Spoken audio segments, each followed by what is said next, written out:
اعوذ باللہ من الشیطان الرجیم بسم اللہ الرحمن الرحیم قال اللہ تعالی فی القرآن المجید والفرقان الحمید وما ارسلناک الا رحمۃ للعالمین۔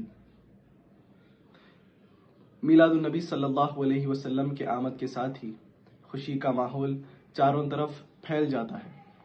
کوئی پھرارے لگانے میں مصروف دکھائی پڑتا ہے تو پھر کوئی رنگ برنگے برقی خمخموں سے اپنے گھروں کو سجاتا ہے، کوئی ہری جھنڈیاں لے کر بازاروں میں گھوم گھوم کر نعرے رسالت یا رسول اللہ صلی اللہ علیہ وسلم کے نعرے لگاتا ہے۔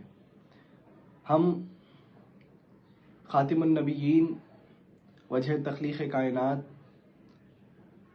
نبی کریم صلی اللہ علیہ وسلم کے امتی اور مصدق خلیفۃ اللہ، مامور من اللہ، مبین کلام اللہ، مہدی مراد اللہ علیہ السلام بھی ہیں۔ آج ہم اس ہستی مسعود کا ذکر چھیڑیں گے جو وجہ تخلیق کائنات ہے، جو محبوب کبریا ہے۔ اللہ تعالیٰ نے اپنے محبوب صلی اللہ علیہ وسلم کو اس دنیا میں مبعوث فرمانے سے قبل اس دنیا کو نت نئے رنگوں، پھولوں، پھلوں، نباتات، حیوانات، غرض کے ان تمام چیزوں سے سجایا جس کا استعمال کرتے ہوئے اولاد آدم اس در فانی میں اپنی زندگی بسر کر سکتی ہے۔ دراصل اللہ تعالیٰ کو جب اپنی تجلی کا مشاہدہ کرنے کا جب خیال آیا تو پروردگار عالم نے اپنی تجلی کو ڈھال کر وہ آئینہ بی بی آمنہ کے مادر رحم مبارک میں ڈال دیا۔ بی بی آمنہ عفت و حیا کا مجسمہ، پاکیزگی کا پیکر تھیں۔ عرب کی عورتیں میلوں ٹھیلوں میں بے باکی کے ساتھ شریک ہوتی، مگر بی بی آمنہ کی جبلت ان تمام سے جدا اور منفرد تھی، حتیٰ کہ بی بی آمنہ اپنے عزیزوں سے بات کرنے بھی شرماتی۔ قریش کی عورتیں یہ کہنے پر مجبور ہو جاتی کہ آمنہ تو سچ مچ گڑیا ہے، سنجیدہ اور متین، دوسری لڑکیوں کی طرح یہ شوخیوں سے ناواقف ہیں۔ بی بی آمنہ کے گھر والے نہ صرف آپ سے بے پناہ محبت کرتے بلکہ دل سے آپ کا احترام بھی کرتے تھے۔ دوسری طرف حضرت عبداللہ بن عبد المطلب، جن کی شرافت، نرم گفتاری، عاجزی و انکساری، علم و فراست اور حیا کا سارا عرب پرستار تھا۔ حضرت عبداللہ کی شرافت کی قسمیں عرب کھایا کرتا تھا۔ فحاشی اور بدکاری کے ماحول میں حضرت عبداللہ کی طبیعت ابتدائی سے پاک بازی اور نیکوگاری کی رہی ہے۔ تاریخ اسلام کی کتابیں شاہد ہیں کہ حضرت عبداللہ بن عبد المطلب جب کبھی بھی کسی کام سے اپنے گھر سے باہر نکلتے تو آپ کی نگاہیں ہمیشہ نیچی ہوتی۔ نوجوان قریش کی رنگرلیوں سے حضرت عبداللہ کی طبیعت ہمیشہ سے بیزار ہی رہی ہے۔ فحاشی اور بدکاری کی طرف کبھی آپ مائل نہیں ہوئے۔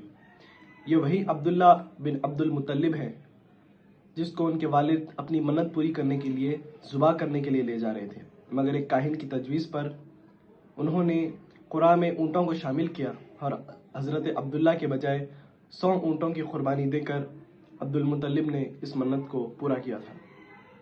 ویسے عرب کا سب سے باوقار قبیلہ قریش تھا۔ اللہ تعالیٰ کو مقصود تھا کہ دو پاکیزہ ہستیاں ایک دوسرے سے رشتہ مناکحت میں جڑ جائیں، اور منشاء خداوندی تو ہو کر ہی رہتا ہے۔ حضرت عبداللہ اور بی بی آمنہ کا نکاح ہوا۔ بدائی کے بعد جب وہ عبد المطلب کے گھر تشریف لائیں تو شرم و حیا کی پیکر بی بی آمنہ کا خلاف توقع استقبال کیا گیا، شاندار ضیافت کا اہتمام کیا گیا۔ عرب کے تمام قبائل اس دعوت سے لطف اندوز ہوئے۔ عربوں کا سب سے پسندیدہ کھانا سرید بنایا گیا۔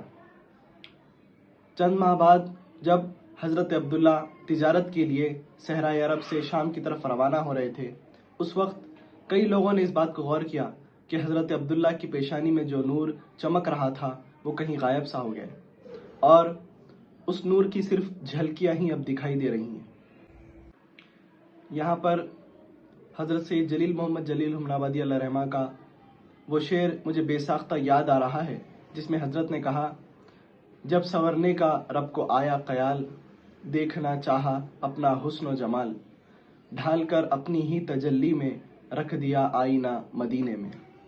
ادھر حضرت عبداللہ سفر تجارت کے لیے شام کی طرف روانہ ہو گئے، جہاں سے ایک قافلہ آیا۔ اس نے خبر دی کہ حضرت عبداللہ شام سے یثرب کی طرف روانہ ہوئے، وہاں پر آ کر وہ ٹھہر گئے ہیں اور ان کی طبیعت ادھر ناساز ہے۔ انہیں حرارت بخار ہے، جس کی وجہ سے وہ اپنے آپ کو کمزور محسوس کر رہے ہیں۔ ادھر بی بی آمنہ اپنی شوہر کی جدائی سے مضطرب ہے۔ پاک دامن بی بی اپنی بے چینی اور اضطراب کی کیفیت کے متعلق کسی سے کچھ نہیں کہہ سکتی، مگر منشاء خداوندی تو کچھ اور ہی ہے۔ بے سہاروں کا سہارا، در یتیمہ، امام الانبیاء، سرور کون و مکان، حبیب کبریا کو جب اس دنیا میں مبعوث فرمانا ہے تو اللہ تعالیٰ نے کچھ اور ہی اسکرپٹ لکھ رکھی ہے۔ جس طرح آدم سے لے کر خاتم النبیین صلی اللہ علیہ وسلم کی ولادت با سعادت سے قبل تک جتنے بھی رسول، نبی، پیغمبر اللہ تعالیٰ نے اس دنیا میں مبعوث فرمائے ہیں، وہ اسی طرح ہے جیسا کہ ہمیں اسکول یا کالج کے تعلیم حاصل کرنے کے لیے امتحانات سے گزرنا پڑتا ہے۔ جس طرح اسکولوں میں سالانہ امتحانات سے قبل یونٹ ٹیسٹ، اسائنمنٹ، 6 ماہی اور 6 ماہی کے امتحانات کے مراحل سے گزر کر ہمیں سالانہ امتحانات لکھنے پڑتے ہیں، ویسے ہی اللہ تعالیٰ نے اپنے بندوں کے لیے سالانہ امتحانات کو پرچائے پیغمبر اسلام صلی اللہ علیہ وسلم کے لیے مقرر کر دیا تھا، اور اس کی تیاری کے آدم صفی اللہ سے 6 ماہی اور 6 ماہی کے امتحانات سے گزارا ہے۔ انشاءاللہ اس ویڈیو کی آنے والی نشست میں ہم سیرت سرکار دو عالم حضرت محمد مصطفیٰ صلی اللہ علیہ وسلم کے اور بھی مختلف گوشوں پر روشنی ڈالنے کی کوشش کریں گے۔ وآخر الدعوانا الحمدللہ رب العالمین۔ شکریہ۔